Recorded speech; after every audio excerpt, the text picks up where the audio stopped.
Welcome to Watermark's Church Leadership Podcast, a conversation with church leaders for church leaders. I'm your host, John McGee. Thanks so much for joining us today. Hey friends, we're back in the studio today, and I'm joined by my friend, David Dzina. He is a Senior Director of Pastoral Care and Community. David, it's been since, I think, COVID. We did a live recording in COVID, so it's been a minute. Welcome back. It has been a minute, and I think that was the last time. If those of you don't know, we had a live TV channel, I don't know what it was, for like a week. It got canceled after a week. It was a great experiment. We had a lot of fun. It took a lot of work, and then we realized people were home, they were off, and they were outside walking their dog, and they didn't want to listen to all of our live TV that we did as a church. But it was really fun. I think that's I really do think that's the last time. I think it is. Yeah. And so there's a lot has happened. A lot has happened since then. So thanks for being with us, brother.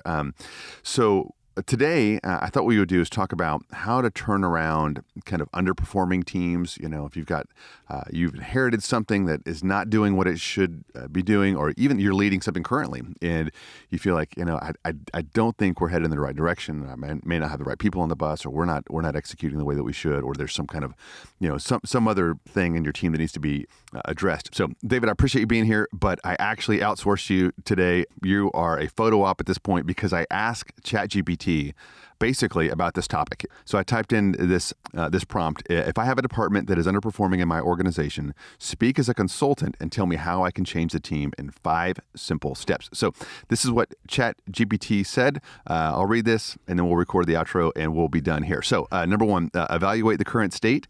Number 2, set clear goals. Number 3, develop an action plan. Number 4, provide support and resources. And number 5, monitor progress and celebrate successes. So I'll send you the full notes here. Guys, thanks so much for listening. And looks like we're done here. We are done here. We've all been outsourced. Yes, I don't think the pastoral work will be outsourced. Writing might be. ChatGPT cannot sit with someone who's going through it, and give them scripture, God's word, and pray with them. That's actually a pretty good outline, David. I think if you Google all this, you're going to find something to that. That's a pretty standard, process. I'm not interested in that. I'm interested in actually talking to someone who's done this. And so I've seen this with you. I watched you be assigned to our community team, which a bunch of amazing, godly people, but just collectively, they were, I'll use the word underperforming. We could find some other, synonyms. You were tossed that ball, and that's actually what I want to talk about today. Is kind of what you learned as a leader, what you did, your approach. I think it uniquely matched kind of your unique giftings. So let's just jump in. So you were tossed this ball. I assume it was probably Blake that said, "Hey, David, I need you to go give some leadership to the community team. I don't feel like they're hitting on all cylinders. It's your first day. Tell us about it." Yeah, well, I actually think that ChatGPT, what they said is about evaluating your situation is the right place to start. And so we laugh on the community and the connecting team that we had a meeting, and we call it the 602 meeting, which is just meaning we were all crammed into 602. It's pre-COVID. You could put 35 people in a room and nobody worried about it. Yep. And we're in that room, and I just remember sitting there and looking around the room, just seeing some amazing people that were just tired and worn out. And they were tired and worn out mainly because their leader that had been with them hadn't been there in about 6 months. He was moved. John Elmore was leading the community team along with leading Regeneration, which was 2 major ministries that we had that was very hard for him to lead well in either one, just because of the complexities of both of them. Yeah. And but then we tapped him to be the South Dallas campus pastor, along with Director of Regen. He's literally pastoring another campus. Yes, literally pastoring another campus. And then he needed to move into that role immediately, and so there was an opening for this role. Yeah. And I think it was open for about 6 months before I joined. And so when I looked around the room, just seeing those on the connecting and community team, they were, like I said, great people, but they were tired and worn out. And I realized that, hey, this was probably a little bit more, they were probably in a little bit more desperate place than I thought they were when I came in. And so I just remember sitting in that room, and one thing I said is both of those teams were operating separately, and we needed them to be operating together, the community and connecting team. And I just remember one of the things like, hey, we're going to work on making this a family, feel like more of a family, where both teams are working together to accomplish the same goal. Yeah. And I remember some of the looks with the eyebrows raised, like, oh yeah, I'm sure you're going to be able to do that. Good luck, buddy. Yeah, look, buddy, we've been living this. Yeah. And so if someone's not tracking, that is basically community would be our small groups ministry. Yep. And so, which is, that is really how we think about our church, is everyone being in a small group. It's a really big deal. It's not an ancillary program here. This is very, very core to who we are as a church. And then the second one, that second team was membership. And so as people trying to come in to be members, that process. And then also every year we re-up our membership. Right. So those making sure that people still want to be a member. And so those were two separate departments. Both of them doing okay, but not great. And then you came in, first order of business, we're going to take both of you and become one highly, highly productive, functioning, healthy team. Yes. Okay. Yes. And so, one of the things that I looked at was, hey, I needed to figure out, what are some immediate action steps I could take? Yeah. And what I didn't do is I didn't lay those out for everybody. Okay.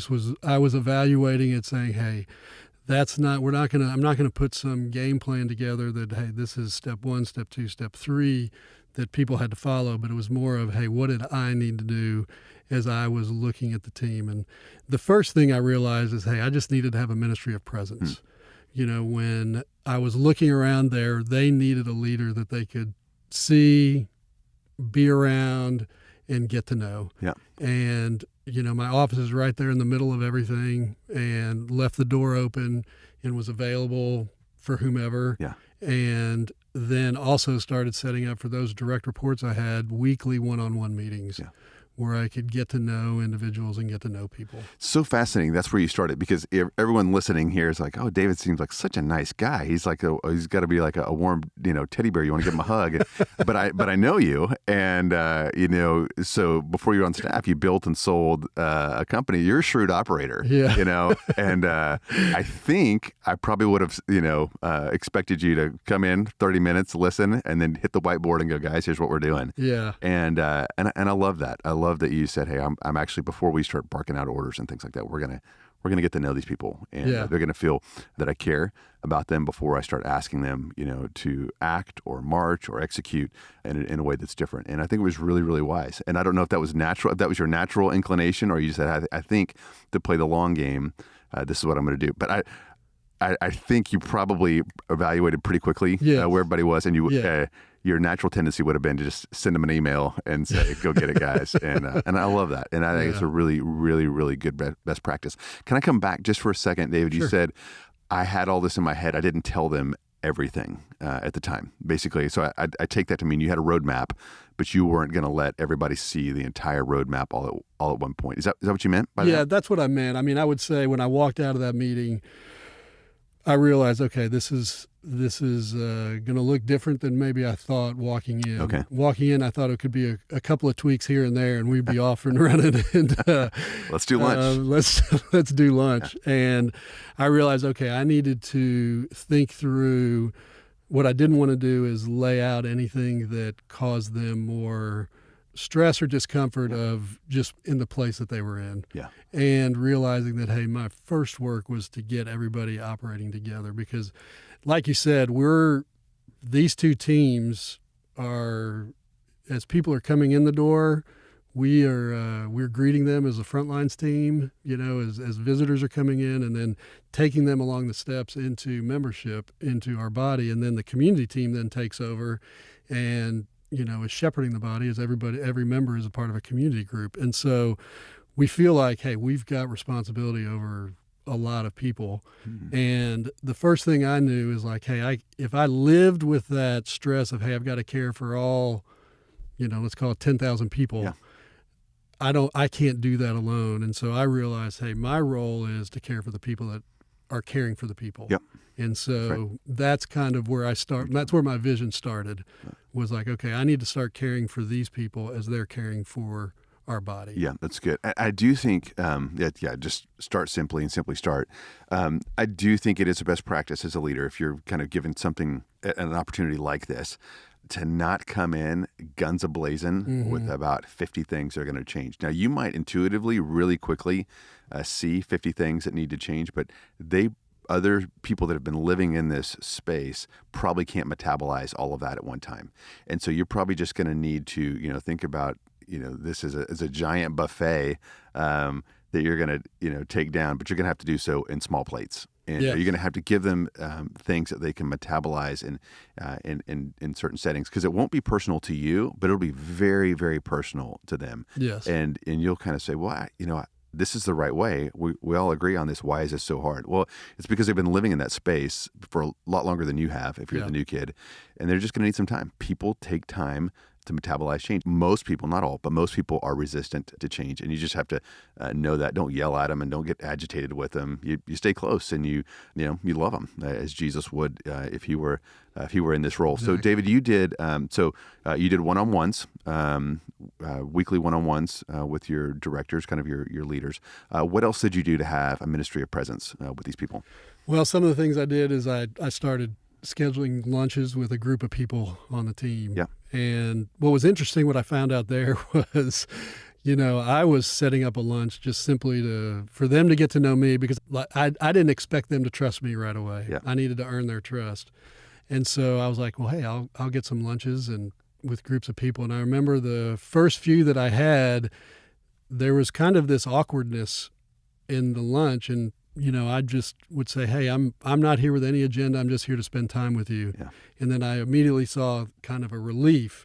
And later what I found out, this wasn't immediate in the meetings, but later what I found out is most people thought when I was bringing them together, they were either going to be told some really bad news, or they would be told they're not doing their job well and how I can help them improve their job. They were not expecting me just to come in and want to spend time with them. Yeah.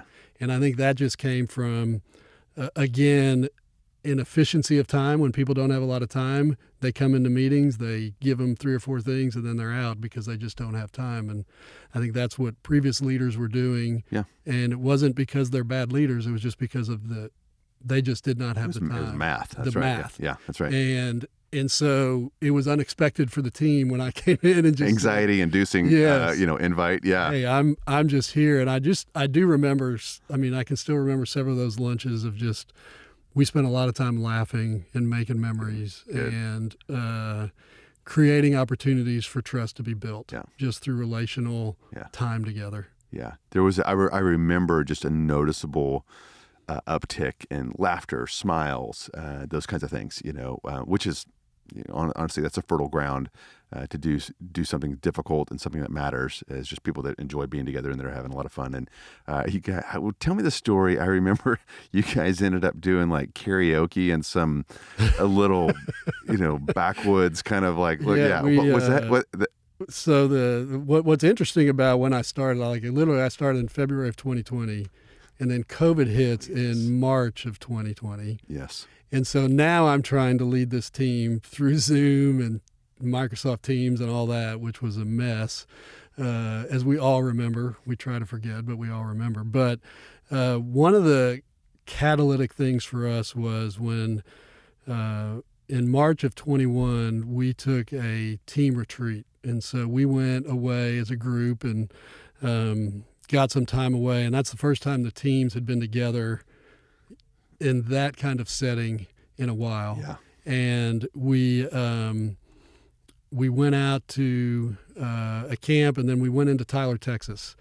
And one of our events was, hey, we're gonna go to a bowling alley, and we bowled, and then the losing team has to do karaoke because it had a karaoke. Yes. Oh, in the bowling alley. In the bowling, it was like one of those where it had 6 lanes in the bowling alley bar. And so we went diversify your revenue streams, bowling and karaoke. That's amazing. And beer. And so we weren't partaking in any of the alcohol, but we were partaking in the bowling and the karaoke. But what ended up happening is the losing team obviously lost, and they did the karaoke. But amazing. When it's 40 people and you're around karaoke, everybody started doing karaoke. And we just were creating a lot of laughs and memories. And Scott Michael, who's not on our staff anymore, he's down in Waco, but we all remember him. He had his iPhone out like the proud dad, videotaping everybody that was singing. Like third grade, choir recital. So that's awesome, man. Okay, well, I saw it, And, I saw just a noticeable change in culture. And I would just encourage you, if you're tasked with turning something around, or you just have a sense that you should, just to get to know the people that you're leading. So those are paid, or those are volunteers. Hey, what do I need to know? What are you excited about? What are you concerned about? Get to know, and it's not a pragmatic move. You should just love the people that you're with. Yep. Tell us about everyone wants to talk about their family or those kinds of things, what makes them tick. And so then they wouldn't throw the flag and say, hey, David doesn't know me, or David doesn't understand this ministry. You spent some time asking. And so then you're going to have to get to the thing that needs to change, but it's done so out of relationship, which is the way that God relates to us. Yep. I think about with my kids, before God gave Israel the 10 Commandments, he reminded them that he had been with them, seen them through the promised land, or seen them through to the promised land, across the Red Sea, all the plagues, all the things. I've been with you. Now, here's some things we need to do. And that's a really, really good model for us. So, okay. So kind of a ministry of presence was first. If you're, this is your ChatGPT list, ministry of presence, what was next for you in your mind? The next for me was extending trust to the team, letting them know that I trusted them. Just immediately. And I shared with them probably in that 602 meeting, it was like, hey, I'm going to extend trust to you, and until you give me a reason not to trust you. But that doesn't mean if trust is broken that the relationship's broken. It just means that, hey, we'll figure out what we need to work through. And I think that helped the team realize, like, hey, I'm here for the long haul. I'm not here for the quick fix. Yeah. And so what I started to do was I started just to kind of look for the simple wins. And I wanted to start small because I realized, hey, I could extend them trust, but I had to earn their trust. Yeah.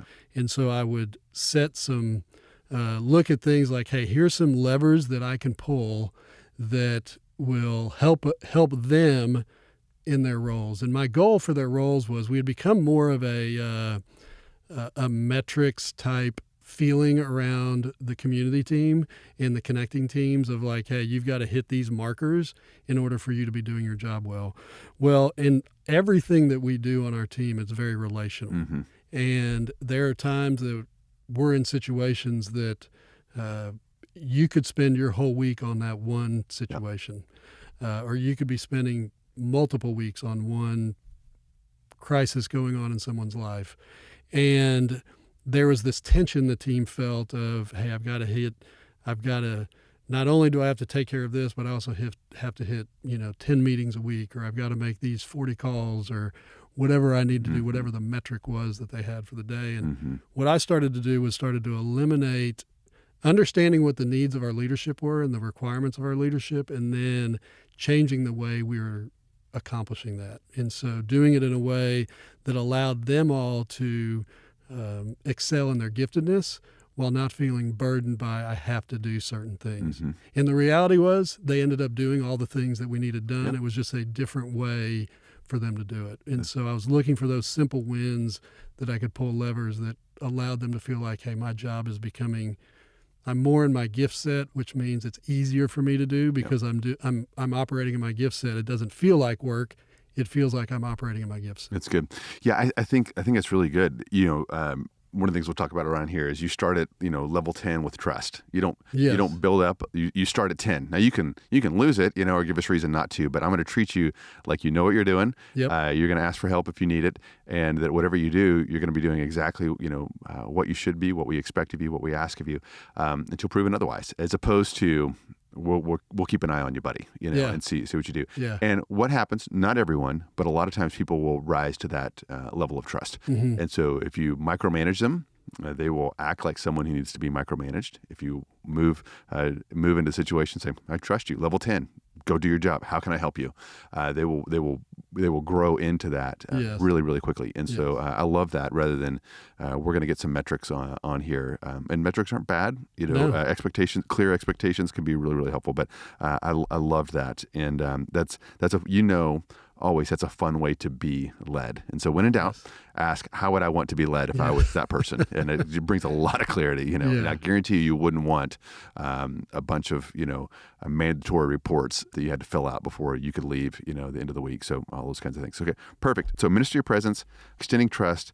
And what was next for you, David? I would say then the next would be looking at the team and saying, okay, what are some necessary shifts that we need to make Yeah. on the team? Meaning, not that somebody we didn't have anybody that was, we needed to move off the team, if you will, but we did have people on the team that we needed to move things around because we weren't able to accomplish things. And one of the ones that's the easiest to look at is the way we were forming our groups, the way we were forming our community groups when people were coming out of membership and into community formation.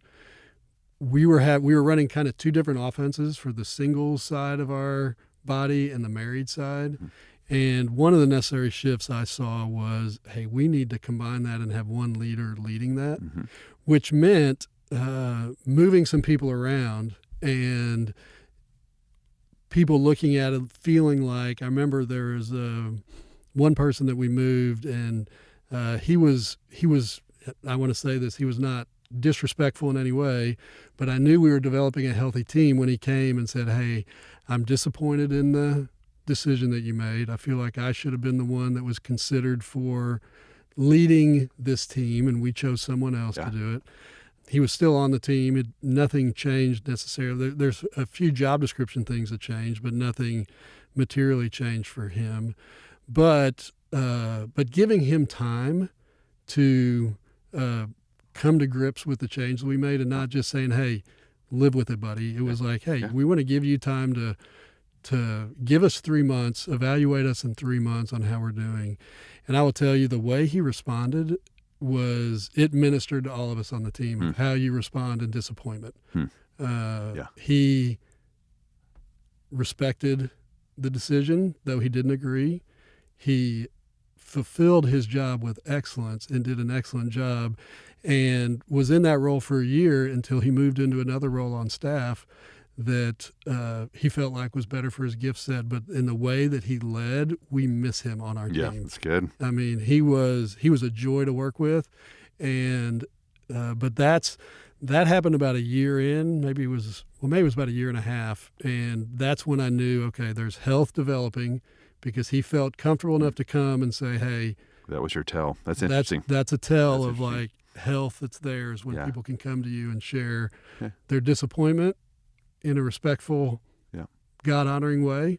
And I completely understood why he was disappointed. And I wasn't surprised with the way he responded because of just his faithfulness to Christ. Which is so good. Those of you that are listening, there always will be times that decisions are made that you don't agree with. Yes. And so this brother was a great example. You can ask questions. You could even, say, I'm not sure I would do this. And then you walk out and you execute it like it was your idea. Yes. That's a really, really good model. So, okay.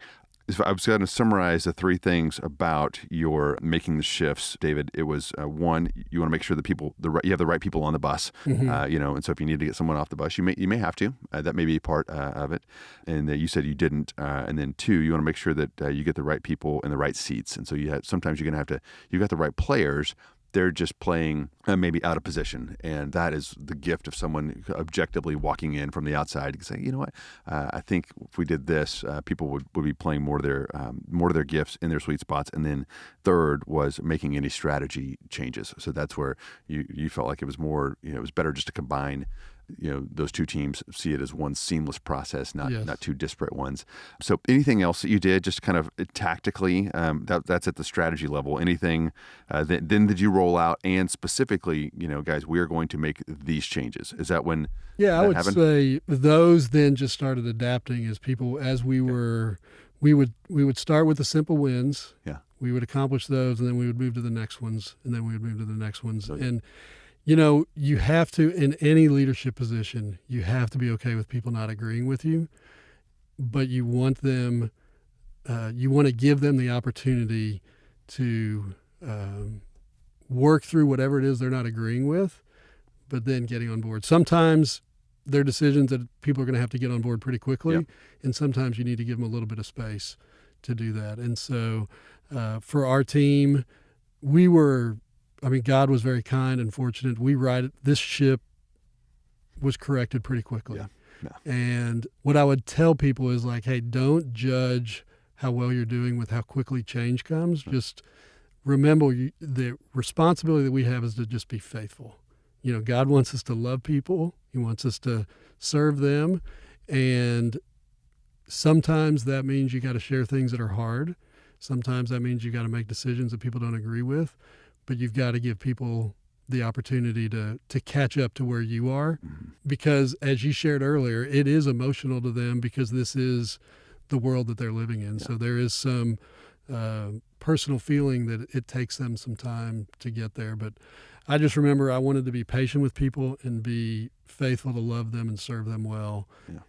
I didn't want to be all things to all people. Like that's good. If you've got people pleasing in you, that's going to be one of the hardest things in leadership. Is that chip is go get an ice cream truck, right? Go to that. Everyone's glad to see you always. Okay. Well, it was fun to watch. You just compressed whatever that probably was, about 2 years, with COVID in the middle of it. How about this? So you said, a tell that you knew that you were heading in the right direction was they were able to kind of have a two-way dialogue. They could state their skepticism or disagreement, which I think is good in a respectful way. Thing you're most proud of when you look back on this, either you or your team or what's happened, you go like that's the win that I celebrate the most. Any thoughts there? It's funny that you say that. I was just sharing this with the team the other day. Was the thing that I love the most that I've seen in the 3 years is the goal that we had in that first 602 meeting was, hey, we're going to become a family. We have become a family, and we have, and we all know families don't always get along. It's not always hunky dory, but in the last month, I've had 2 people come into my office just sharing things that, in ways that I hurt them unintentionally, and the way that we're working through things, the way that we are operating, and the high level of trust that we have for everybody. That's the thing that. Our team generally cares and loves each other, even when things are really, really difficult. And it's just been fun to see. And it's been fun to see the turnaround. It's been fun to see life on the community team. I think, in the connecting team, I think those were 2 teams that before people shied away from wanting to be on. And again, that's not related to any person. It's just related to how we were structured. Yeah. And now they're teams that people want to be a part of. Yeah. Like we recently, the gentleman that left to go to the marriage team, and when his job was open, we had 25 people that wanted that job. Let's go. Let's go.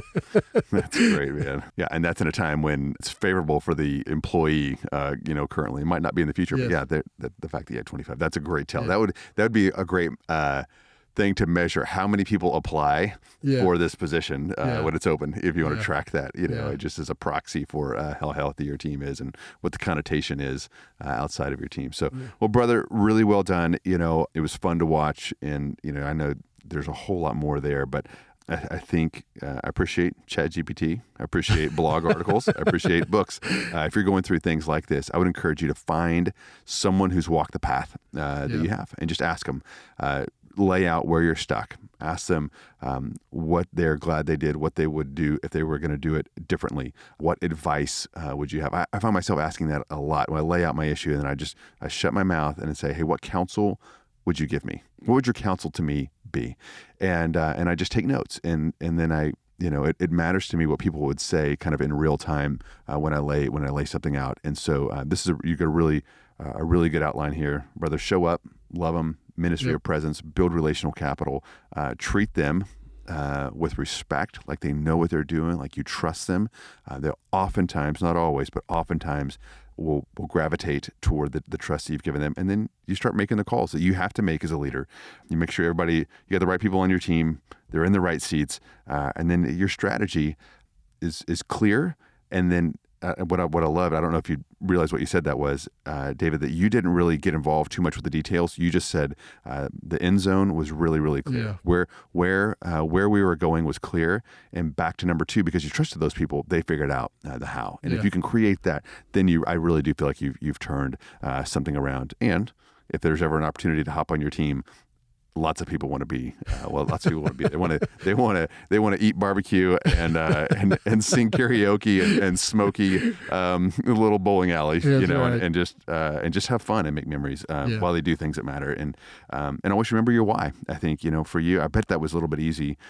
This wasn't any kind of academic exercise. These people's lives, the way they were discipled, the way they were going to relate to God and others was at stake here, and it really mattered. And so when it gets hard, I think, too, if you can just remember the why behind this, that will see you through a lot of the brain damage, a lot of the frustration, a lot of the slow pace. This is why I'm doing this, and I will stay the course, and you will serve them well. So, David, thank you so much, brother. My pleasure. Anytime. It's fun to watch you. We'll see if we can do it sooner than another 3-year gap here. But thank you. So, friends, thanks so much for listening today. If you have any questions or comments, you can always reach us at clp@watermark.org. That's clp@watermark.org. And we'll talk to you again next time.